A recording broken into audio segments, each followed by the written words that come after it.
Hello YouTube, Millennium X17 here, and Ubisoft has just ended, and by far the best conference of the day, though I still think it's safe in terms of surprises. But so far, I think they're the best so far with only Sony to go. So let us start off with the first thing that they started off with, which was the first 5 minutes of apparently how Far Cry 4 is going to start, which was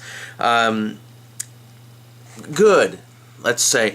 Apparently, people on both Twitter and on Skype over there with Dark God, people are already downing the game because the bad guy took a selfie. I don't know. But maybe it makes him more evil. Again, I really wouldn't know. But it does look damn good. That game, even though it was only a pre-rendered trailer of of the first sequence that happens in the game, really looking forward to that game. So that's going to be pretty good. Aisha Tyler came out. She's the host again this year.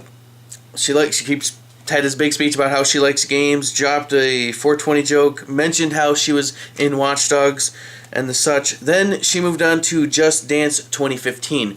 Definitely not my cup of tea, given that I'm not exactly one to dance and all that jive. But it sells well for Ubisoft, so that's okay. It's got an updated track list. They had a pre-recorded video of it. Comes out October 2015. The executive producer, Jason Altman, came out, talked about how it now has smartphone integration and smart TV integration, and that you can log in on it, and just so long as people can see the TV that the game's being played on, there's no limits as to how many people can play, and with the smartphone integration, you can have up to 20,000, 200 million, whatever people playing at the same screen. As to why you would want to, I honestly don't know, but again, it's not my thing, but it looks good. They had a live stage demo of it. Definitely works.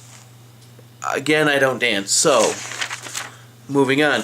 Massive Entertainment came out with some more Tom Clancy's The Division with a pre-rendered trailer, which is a little weird because during the Microsoft press conference earlier, they had a live demo. Again, doesn't make sense, but pre-rendered trailer, 2015 is when this is coming out. It's looking really good. Another game that I'm very much looking forward to, although same fears that I said during my Microsoft Impressions video. I don't know how the game will work when you only want to play a single game, since, they've got this in their mind that everybody wants multiplayer. Everybody does, because games like Skyrim don't sell any copies. But either which way, they then moved on to a game that I am very much looking forward to. Another one that's pushing the multiplayer on you, but this one looks damn good. The Crew. MMO racing game on consoles. Again, that's a weird combination, but it's got my attention in a very big way. I'm as good as I'd like to think I am with shooters, I am as good with racing games. So, and again, there's just a lack of racing games out right now. So, again, just to recap, the game is an MMO. They've recreated, apparently, the entire continental U.S. I don't know if they've recreated every single side street. I would imagine that's probably not it. But maybe down by scale a little bit. You can drive from Miami to L.A. with no loading screens. Now, that is impressive, to be perfectly honest with you. So, they showed a pre-rendered trailer of basically, it was a pre-rendered trailer, but it included a lot of pre-recorded in-game footage that they've sped up with cars. They had I remember seeing a BMW M3 at once. I remember seeing a Pagani Huayra at once. A couple other cars I didn't really catch. I definitely saw the Huayra. I know that was in there for a fact. But it was like sped up gameplay of them driving from Miami through New Mexico was one of the places they went through, and then eventually San Francisco. They were going down the hills. And the game looks awesome. And I mean, if you depending at when I get the game, when it launches, which believe it or not is later this year, November 11th, 2014, this looks really, really good. It's a racing game, but it's got more to it. There's a lot of customization going on. I'm very much looking forward to this game.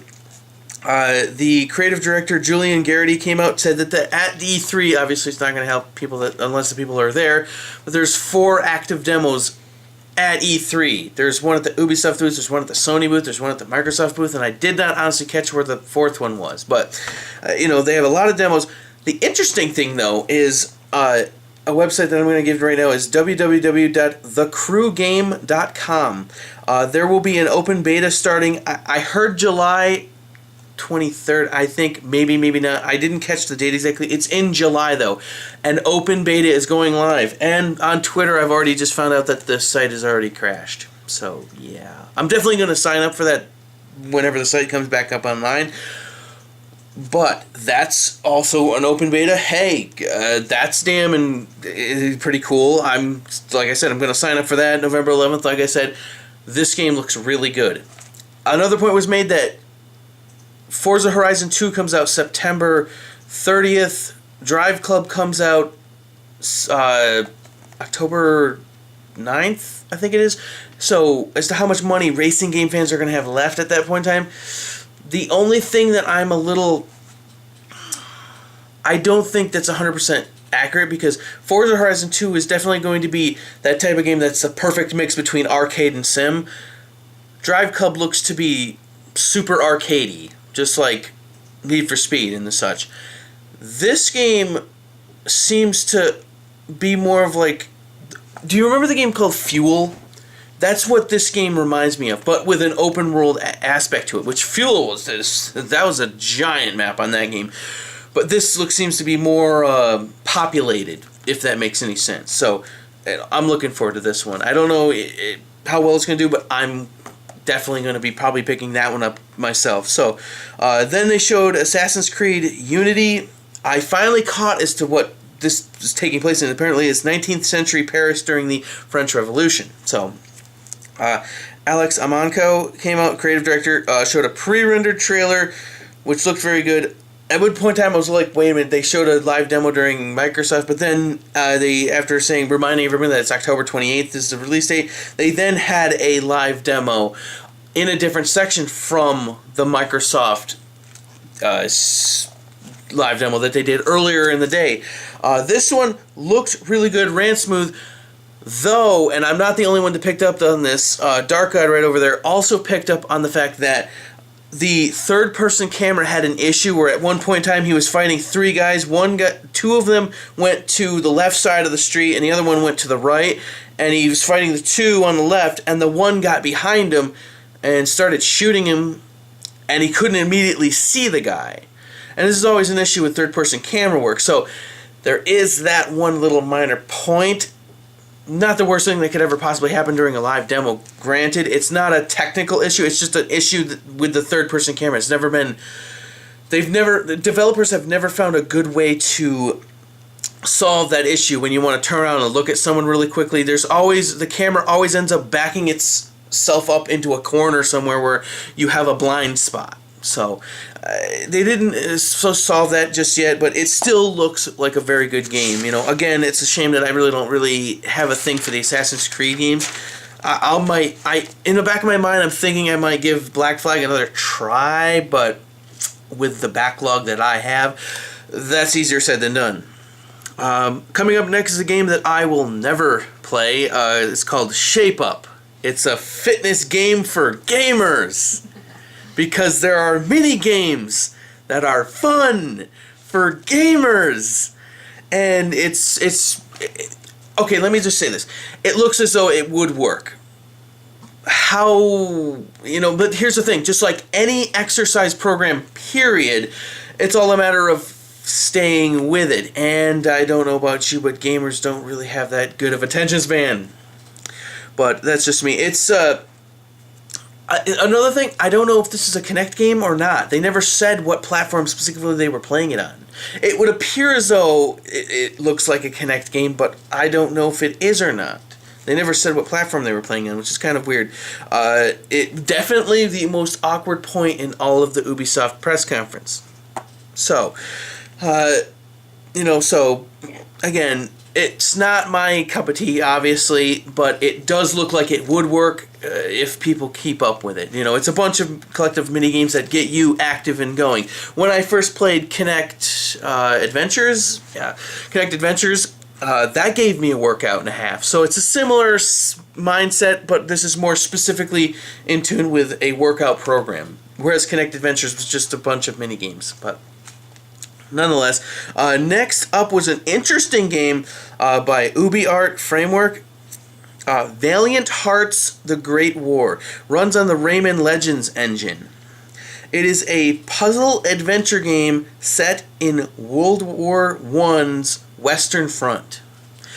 And it is based on real events, based off of letters that were, I'm guessing, sent back to the United States from soldiers that were honestly on the front lines. It's interesting.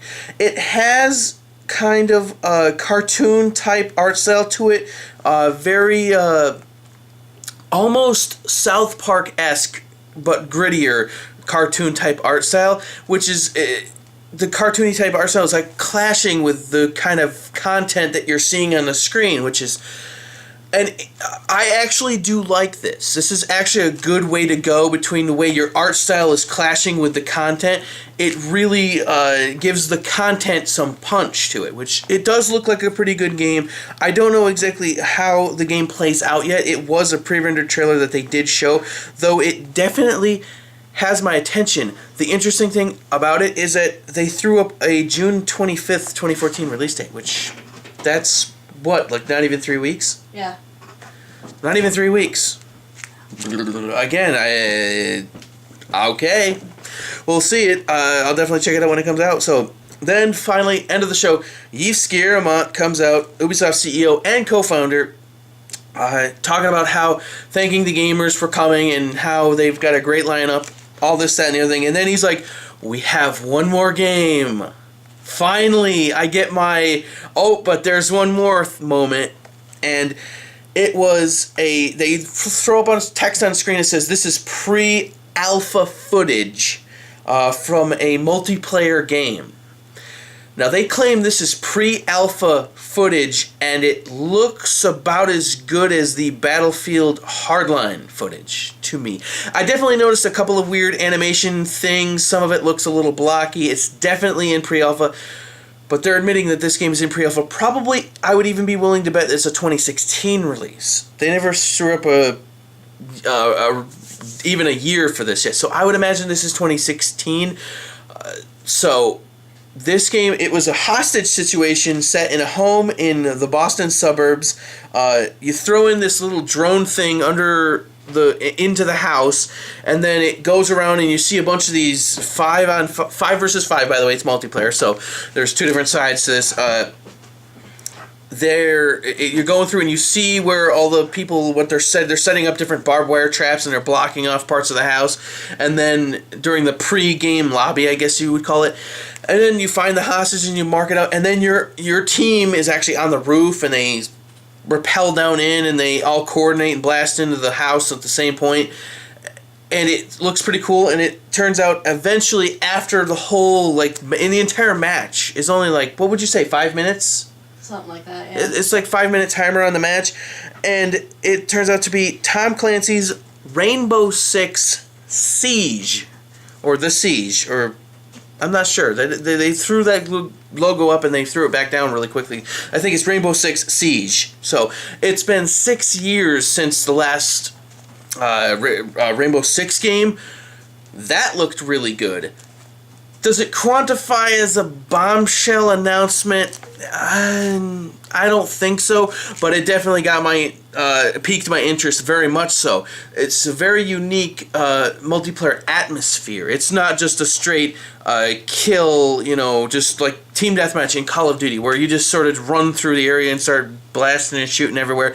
This definitely looked like a more strategic type of event with very thought out and planned out in advance as to how to go through. Looks pretty intense. So I'd imagine if you're actually playing something like this, it would definitely get your pulse rate up. So that was the end of the Ubisoft press conference. What I have to say is, I think this is the first time ever that Ubisoft has not had like a tragically ironic or tragically awkward press conference. It was actually pretty damn good. By far, like I said, the most solid one of the entire day thus far. And Aisha Tyler, very funny throughout it. She actually, I think they might even maybe told her, maybe not, but there was no, like, she always, in years past, always came out and was like, hashtag Girlwood, it's so good, and it's like, that's where a lot of the awkward comes from. She didn't say any of that such. So, definitely her humor was funny throughout. She kept poking fun at a lot of things. A lot of people kept poking fun at how tall she is. She's very tall. As to why she was then on high heels that were literally this tall, I have no idea. But again, it was a damn good press conference. Funny, informative, maybe a little bit more than par for the course. They're definitely up on it. Nothing that have exactly bowled me over yet. But again, Sony is still yet to come. And until then, and until next time, you guys have yourselves a good day.